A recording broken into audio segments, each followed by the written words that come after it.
Hello, my name is Toby Gati, and I'm here to talk to you about Angara. I think that what Angara has is very valuable. You know, I'm a show-me person. When I first became interested in Angara, my question was, does it work? What problem does it solve? Is that a long-term problem? How do you get companies to understand it? How do you explain to the public and to the investor that this is a technology that can have an impact now, not in 20 years? And when I saw that the answer to every one of my questions, does it work, does it reduce carbon, was yes, I thought to myself, why not?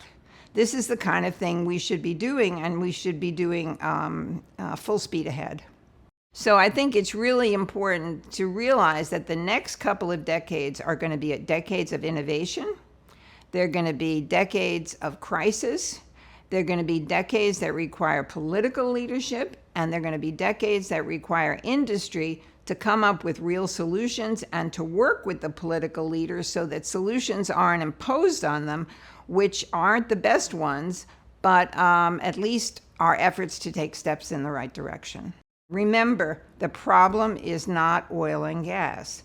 The problem is sustainability. The problem is climate change. The problem is how to reduce the impact of carbon and to reduce the emissions while we are still relying on oil and gas and transitioning to some of the new technologies. I think Angara can fulfill several needs for the industry. The first is that it can deal with a problem that has plagued the industry for decades, and that is how to reduce emissions, how to reduce carbon, and how to do it while continuing to produce oil and gas that is cleaner and available to the world. And just remember, there are hundreds of millions of people who don't have and will not have access to anything except oil and gas. So the issue really is not oil and gas.